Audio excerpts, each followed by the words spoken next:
Hello dear students, आपका स्वागत है हमारे channel physics numerical problems and solution में। तो आज का वीडियो स्टार्ट करने से पहले मेरी आप सबसे रिक्वेस्ट है कि प्लीज़ हमारे चैनल को सब्सक्राइब जरूर करें और शेयर भी करें अपने सभी फ्रेंड्स के साथ, ताकि उनको भी हमारे द्वारा अपलोड किए गए सभी वीडियोज़ का बेनिफिट मिलता रहे।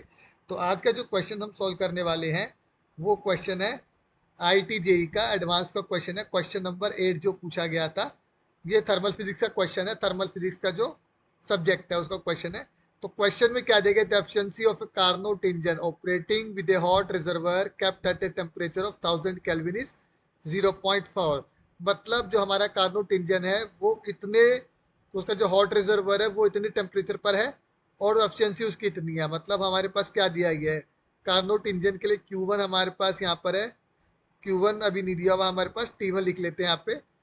T1 हमारे पास है यहाँ पे 1000 केल्विन, ये जीरो है, 1000 केल्विन हो गया। और एफिशिएंसी हमें पास यहाँ पे दी गई है 0.4। नेक्स्ट है ईट एक्सेप्ट्स 150 जूल ऑफ हीट पर cycle from the hot reservoir.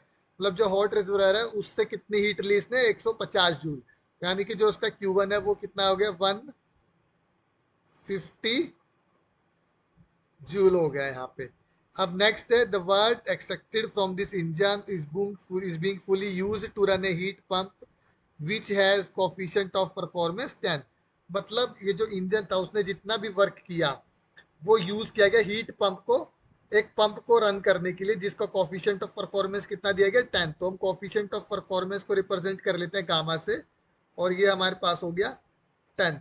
अब जो हॉट रिजर्वायर है हीट पंप का, वो कितने टेम्परेचर पर है, 300 केल्विन। यानी कि हमारा जो दूसरा T1 है, इसको H ले लेते हैं हम, और T1H, और ये हो गया हमारे पास 300 केल्विन। T1H का मतलब जो हीट पंप के साथ रिजर्वायर है उसके लिए हमने इतना ले लिया। अब हमें बताना है कि इनमें से कौन सी स्टेटमेंट्स हमारे पास करेक्ट है। ये हमारे पास सारा डेटा हो गया जो कि गिवन है क्वेश्चन के अंदर।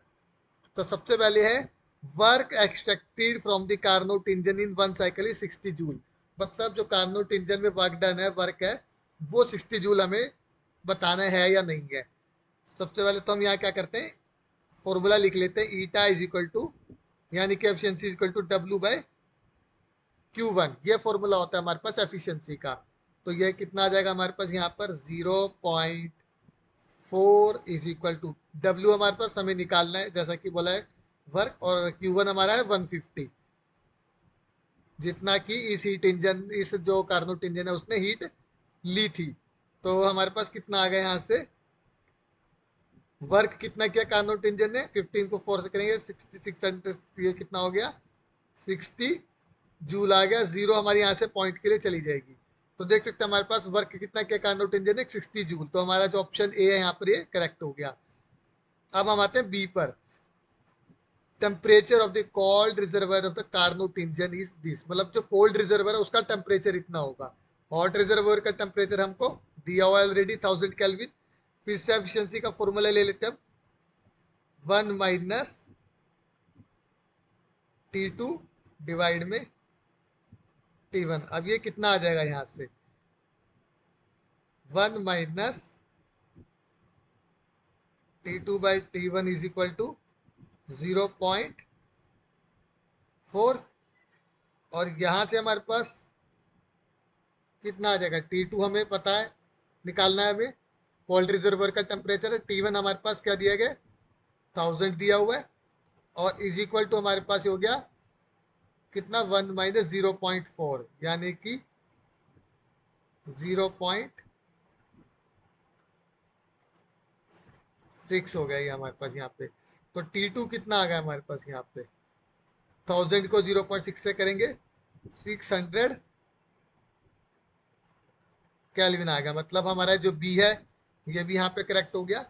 अब आता है कोल्ड रिजर्वर हीट पंप के लिए। हीट पंप के हॉट रिजर्वर का हमें टेम्परेचर दिया गया, T1H यहाँ लिखा हुआ है, कोफिशिएंट ऑफ परफॉर्मेंस का हमें पता है यहाँ पर।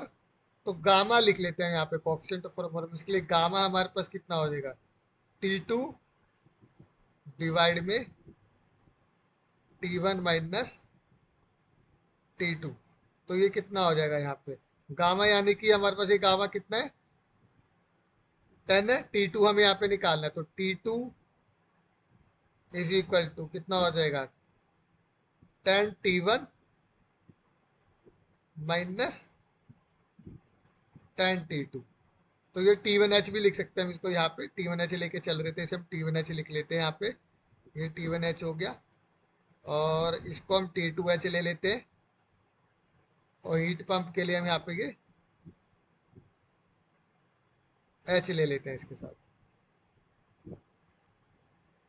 तो ये कितना हो जाएगा, 11T2H is equal to, T1H हमारे पास 300 है, तो ये हो जाएगा 3000। ओके, और यहाँ से हमें कितना मिलेगा, जब आप इसको डिवाइड करेंगे तो T2H आपको अप्रोक्सीमेटली मिल जाएगा 270 केल्विन के अराउंड। ओके, तो इसलिए हमारे पास जो है ऑप्शन नंबर सी भी यहाँ पर हमारा करेक्ट हो गया। अब हम आते हैं हीट सप्लाइड, ये वाला जो लास्ट रह गया हमारा, इसको देखते हैं कि अब हीट कितनी सप्लाई हुई है हीट पंप को, मतलब Q1 हमारे पास इसका कितना है, जो हीट सप्लाइड है हमारे पास कितना हो जाएगा हमारे पास। अब वर्क डन कितना है, देखिए यहाँ पे जो क्वेश्चन है उसमें लिखा है जो वर्क था, इंजन ने जो वर्क किया वो हीट पंप को चलाने में यूज हुआ। ओके, तो यहाँ पे जो गामा है उसका जो फॉर्मूला हमारे पास होगा वो होगा Q1H डिवाइड में W, यानी कि वर्क जो कि इंजन ने यूज किया वो वर्क यहाँ पे यूज हो गया, तो यहाँ पे आ जाएगा। अब गामा हमारे पास कितना है, 10 है यहाँ पर, और ये Q1H हमें निकालना है, यहाँ पे कितना हीट सप्लाई हुआ है हीट पंप को, और W यानी कि हमारा जो कितना वर्क हुआ था 60 जूल, तो ये 60 यहाँ पे हमने रख लिया। तो Q1H यानी कि जो हीट सप्लाई हुई पंप को भी कितनी आ गई, 600 जूल आ गई। बट यहाँ पर कितना दिया, 540 जूल दिया, यानी कि ऑप्शन हमारा गलत हो गया। तो इनमें से सिर्फ हमारे पास तीन ही ऑप्शंस करेक्ट है, ए, बी और सी। तो डियर स्टूडेंट्स, अगर आपको किसी तरह का कोई भी क्वेश्चन IIT जेई का, CUET का अगर नहीं आ रहा है तो प्लीज़ हमारे कमेंट सेक्शन में पोस्ट करें। जो भी क्वेश्चन है उसके कमेंट सेक्शन में हम आपको उसका सॉल्यूशन विद इन 24 आवर्स हमारे चैनल पे प्रोवाइड करेंगे। और इसके लिए प्लीज़ हमारे चैनल को सब्सक्राइब करना ना भूलें।